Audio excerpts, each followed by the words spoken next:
masuknya disadari, tinggalnya disadari, saat lepas disadari. Napas itu mengajarkan sesuatu yang luar biasa. Saat napas masuk, energi murni dari semesta masuk, mengganti energi lama yang ada dalam tubuh kita. Sehingga sebetulnya setiap hela napas kita itu selalu menjadi diri yang baru, dengan pemikiran yang baru, dengan sudut pandang yang baru. Ketika napas keluar, buang semua cara berpikir lama yang tidak menguntungkan, perilaku-perilaku lama yang merugikan. Napas ini mau diimajinasikan sebagai apa, ya terserah kita. Tadi saya ngajak hening, saya tarik napas yang lambat, saya tarik energi semesta tanpa batas, saya tarik energi keberlimpahan, saya tarik energi cinta. Saya isi dulu karena saya mau menyebarkan energi. Saya tidak boleh kekurangan energi selama saya memberikan kajian. Ketika saya melepaskan nafas, saya lepaskan pada Bapak Ibu semuanya, supaya ada koneksi antara Bapak Ibu dengan saya. Karena kita ini sekarang terkoneksi oleh apa? Nih, oleh ruang kosong ini. Kita ini sekarang sedang mengambil kehidupan dari ruang kosong yang sama. Maka kita disebut sa-udara. Sa-udara. Sadar aja bahwa sebetulnya kita mengambil kehidupan dari tubuh yang sama, dari semesta yang sama. Daya yang ada dalam diri kita itu berasal dari sumber yang sama. Sadar aja itu. Gak mungkin lagi kita menyakiti orang lain, gak mungkin lagi kita merendahkan orang lain. Begitu. Jadi yang hilang dari diri kita itu sekarang ini adalah kesadaran.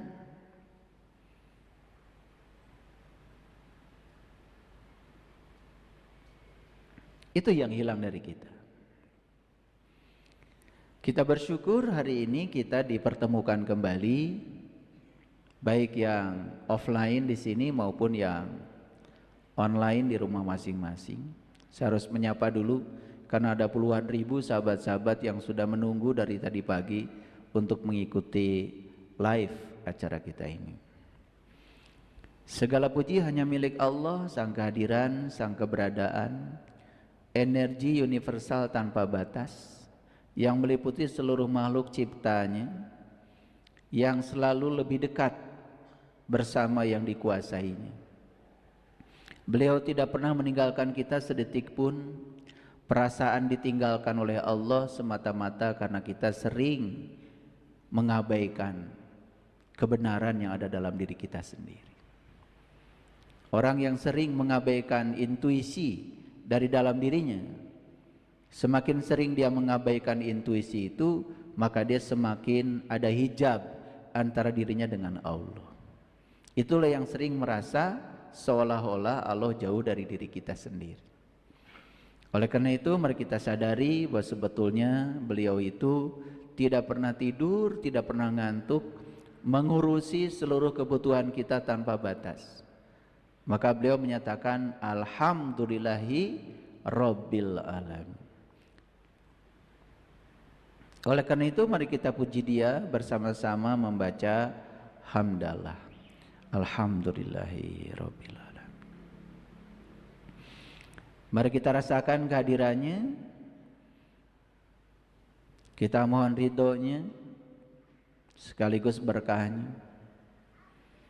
Karena kehadirannya sudah cukup membuat ridho dan berkahnya meliputi diri kita semua.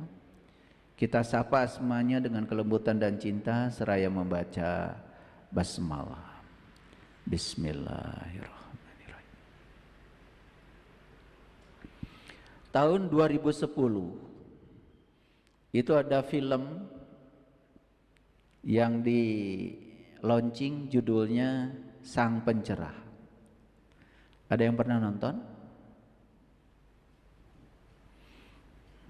Sutradaranya itu adalah Mas Hanung Bramantio. Kalau saya cerita isi film itu, habis waktu kita.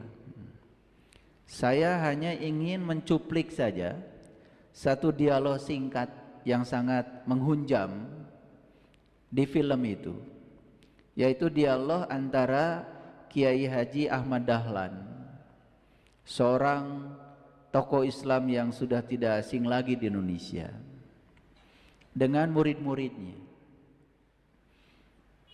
Tentu saja kalau saya ceritakan skenarionya panjang, tetapi saya ingin mencuplik bagian kecil saja.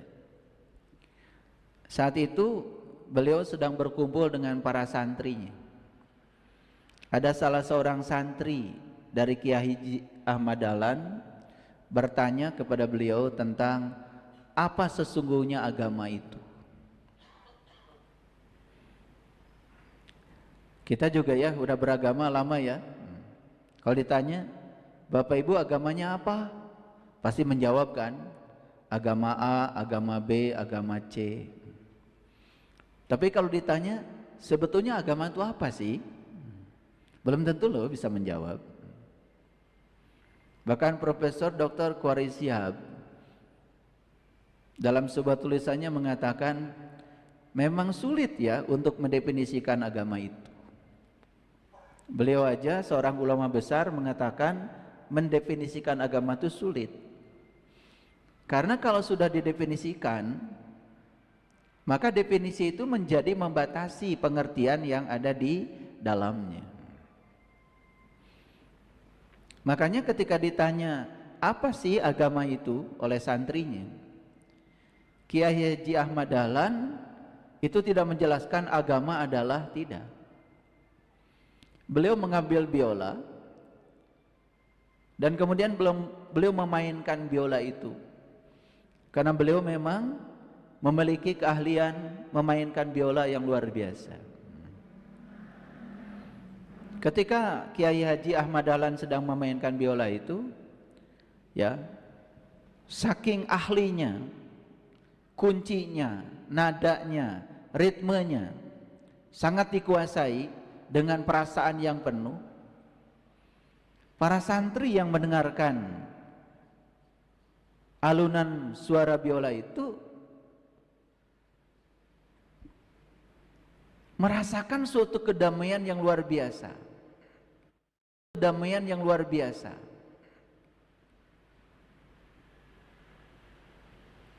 Setelah selesai beliau memainkan biola itu, kemudian beliau bertanya, apa yang kalian rasakan? Pertanyaannya, apa yang kalian rasakan ketika saya sedang memainkan biola itu? Ada yang santri mengatakan, saya merasakan suatu keindahan yang luar biasa di film itu. Ada yang mengatakan, saya sampai terbawa mimpi. Ada yang mengatakan, waduh tadi damai sekali, sampai saya tidak merasakan masalah-masalah yang selama ini sedang mendera saya. Pokoknya memasuki suatu perasaan keindahan, kedamaian yang luar biasa. Kemudian beliau menyerahkan biola itu kepada salah seorang di antara santrinya di film itu.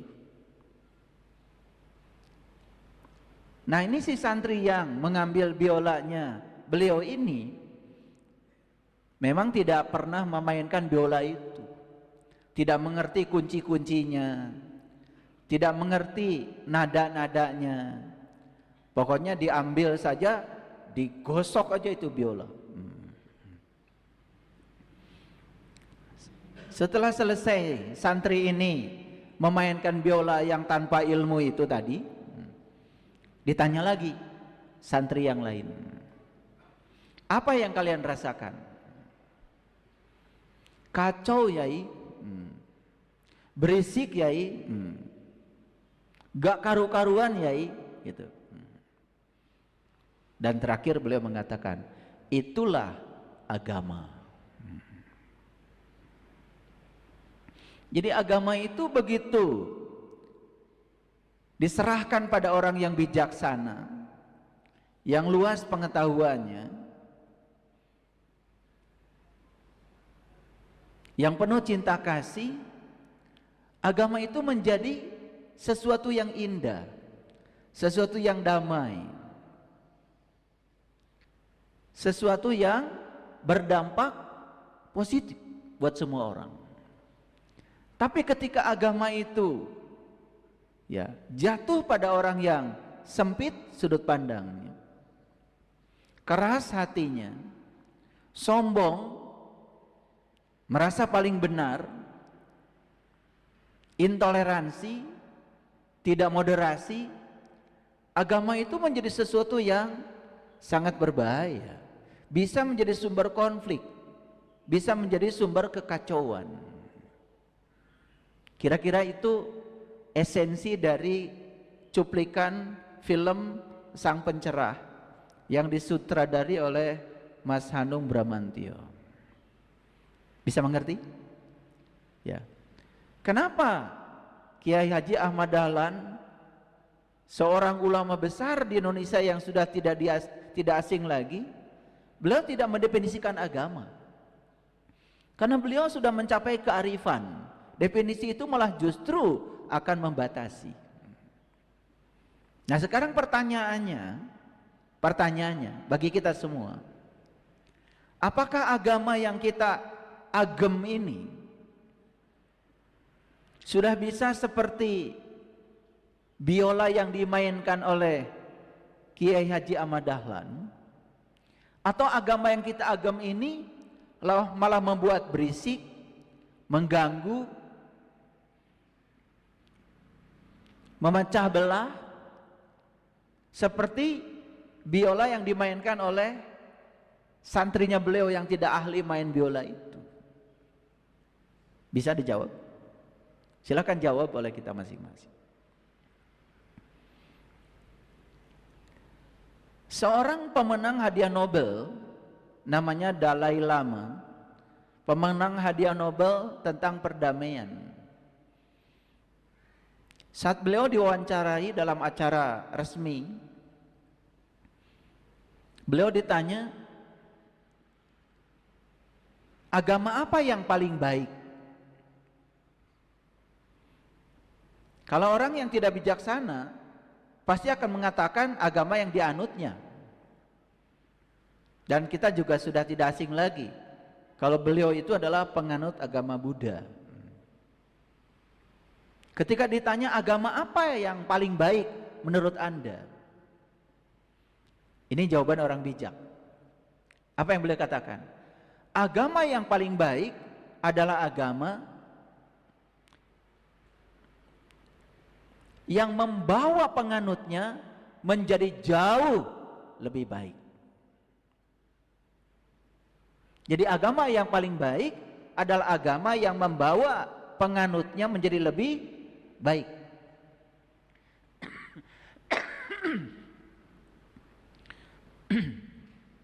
Itu jawaban orang bijak. Kalau Bapak Ibu ditanya, agama apa yang paling baik? Sudah bisa diduga jawabannya. Sudah bisa diduga ya. Nggak peduli kelakuannya kayak apa, nggak peduli lingkungan merasa apa dengan dia, pasti dia akan menjawab dengan fanatismenya.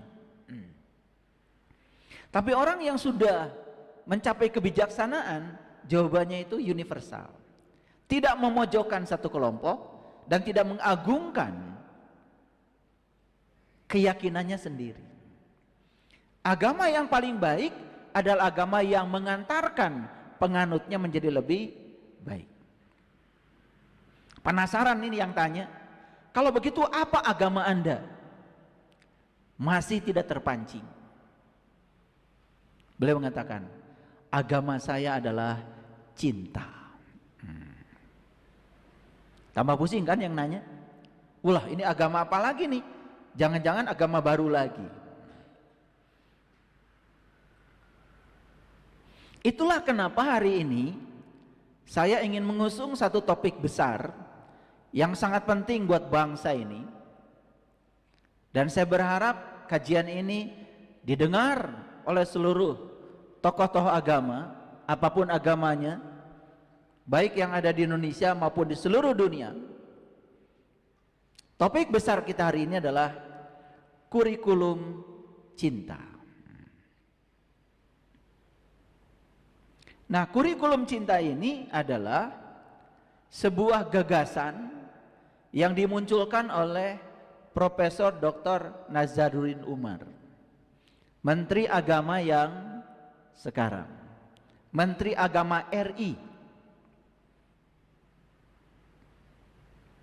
Dan kenapa beliau mengusung kurikulum cinta ini? Saya coba pelajari latar belakangnya, karena saya 34 tahun mengajar di universitas, dan terkadang saya ditugasi untuk menyusun kurikulum. Jadi saya sangat terbiasa kalau bicara kurikulum. Kenapa kurikulum cinta ini diusung? Dan apa esensi dari kurikulum cinta ini? Esensinya sederhana. Tidak boleh lagi di negara yang kita cintai ini, Indonesia yang beragam budayanya, beragam keyakinannya, beragam sukunya, beragam tradisinya, ada pelajaran agama, baik itu di sekolah secara formal maupun di masyarakat, yang menanamkan kebencian kepada orang lain yang berbeda agama. Kira-kira keren nggak esensi dari kurikulum cinta ini? Makanya ini yang akan saya bahas hari ini. Untuk apa? Nah, ini judulnya, kurikulum cinta menjaga keutuhan bangsa.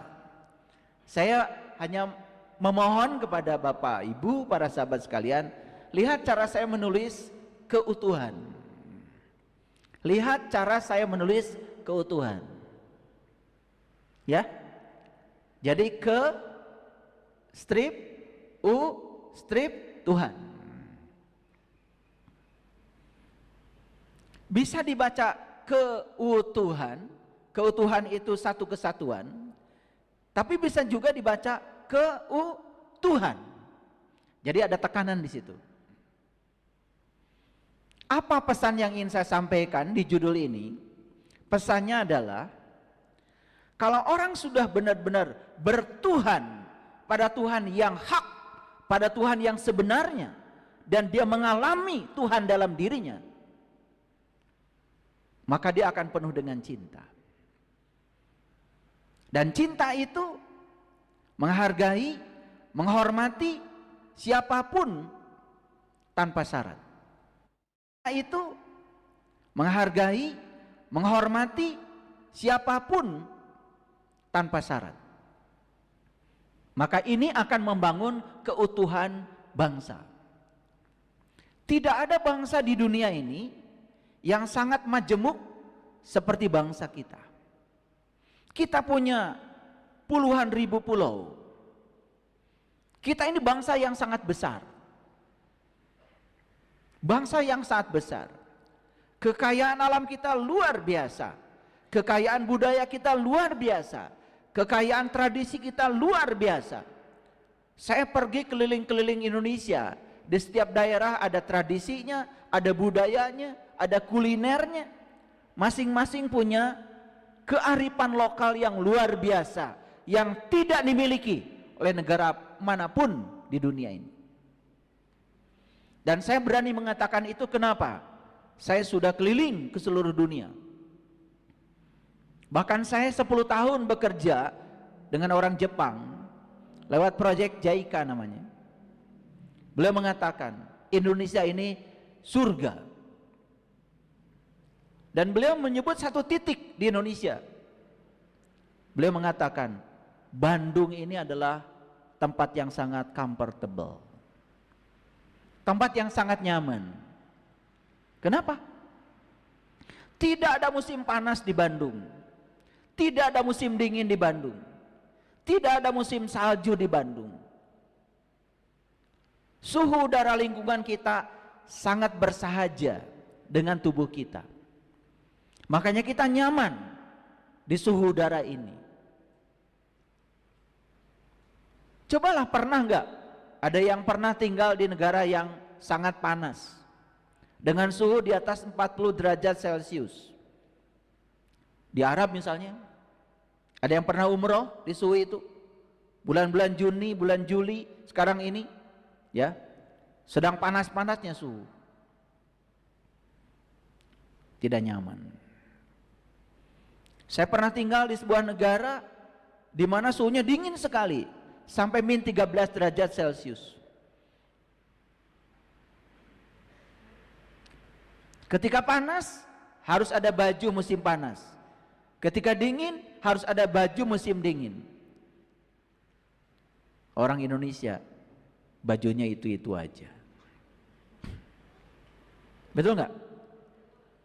Cuman karena kita kurang gaul, belum pernah pergi ke negara-negara lain, kurang piknik, kurang jalan-jalan, lalu menganggap seolah-olah hidup di negara asing itu lebih nyaman daripada di sini. Saya pernah ke Iceland, suhunya min 13 derajat Celcius, pengen cepat pulang. Tidak ada senyaman suhu di Indonesia, apalagi yang tinggal di Bandung. Luar biasa, gak perlu AC, hemat energi. Bukankah ini sebetulnya adalah karunia semesta? Dan kita dilahirkan di sini, di tempat ini, tanpa konflik. Dilahirkan di tempat yang nanam apa saja jadi. Ini luar biasa. Cuma kita tidak menyadari ini.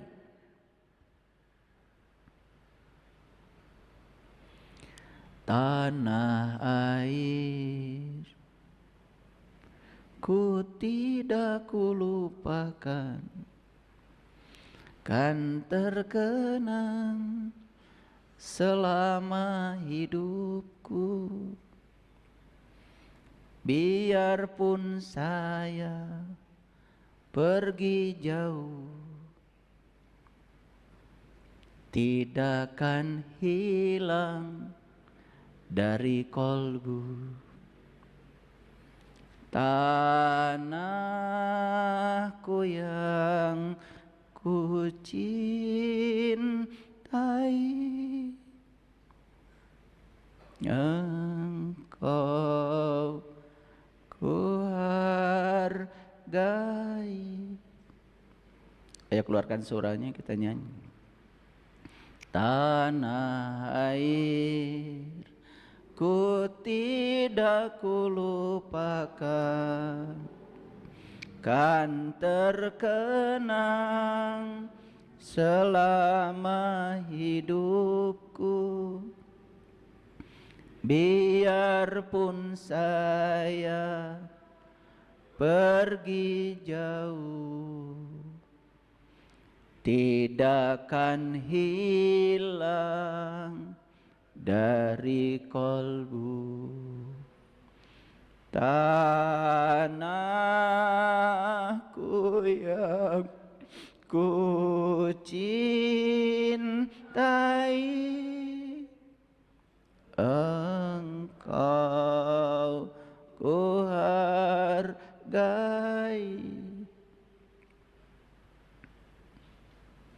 Maka kita menyebut tanah air ini adalah Ibu Pertiwi. Kita dilahirkan di sini. Tubuh kita berasal dari air yang di sini. Mineral-mineral tubuh kita berasal tanah yang di sini. Makanya Nabi Muhammad sendiri mengatakan cinta tanah air itu adalah sebagian dari iman. Jadi kalau ada orang ngaku bangsa Indonesia tapi tidak cinta bangsanya sendiri, aneh. Dan kita hari ini jujur sudah kehilangan jati diri sebagai bangsa. Kita lebih mencintai budaya asing, kita lebih mencintai baju asing, kita lebih mencintai tradisi asing. Kita lebih mencintai kepercayaan asing daripada kita mencintai leluhur bangsa kita sendiri.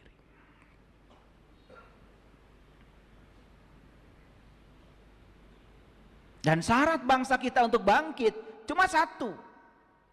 Syarat bangsa kita akan maju menjadi bangsa yang besar di dunia cuma satu syaratnya. Hargai warisan leluhur bangsa kita. Silahkan renungkan kata-kata saya. Karena hari ini kita sudah menjadi bangsa lain. Kita terasing di rumah kita sendiri. Karena kita sudah melupakan tradisi, budaya, ajaran yang diwariskan para leluhur kita. Ajaran Sili Asa, Sili Asi, Sili Wawangi, asli ajaran Nusantara. Saya coba membaca banyak referensi tentang definisi agama. Hanya ada satu bangsa di dunia yang punya definisi agama yang jelas, yaitu bangsa Nusantara. Agama adalah latihan dasar menempa diri untuk membentuk tata krama dan kehalusan hati nurani agar kita memiliki akhlak yang terpuji dan budi pekerti yang luhur.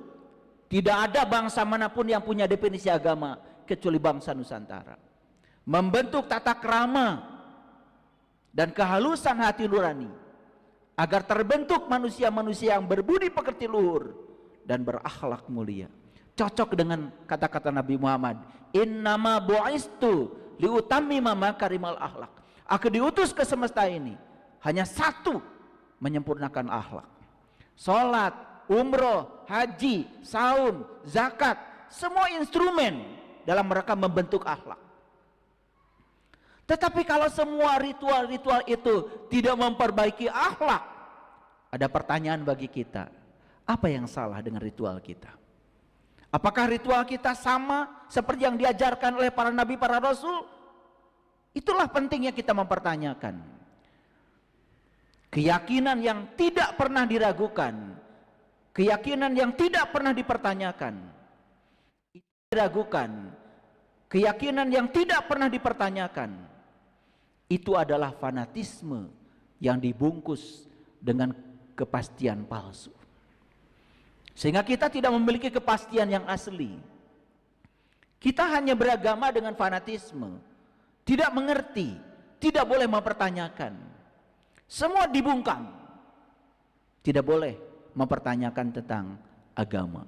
Mempertanyakan Tuhan tidak boleh. Tabu seolah-olah. Padahal kitab suci Al-Quran justru mengajarkan itu. Umatnya Nabi Musa ketika disuruh mengimani Tuhannya Musa, Allahnya Musa, beliau tidak mengatakan aku beriman pada Allahmu Musa. Tidak, aku takkan mengimani Allahmu Musa sebelum aku bisa menyaksikan Allahmu dengan terang benderang. Itu diabadikan dalam Quran surat Al-Baqarah ayat 55. Dan itu sering saya ungkap di kajian-kajian saya.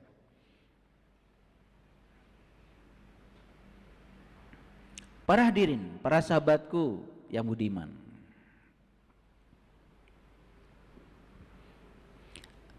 ada nilai-nilai universal, ada nilai-nilai individual.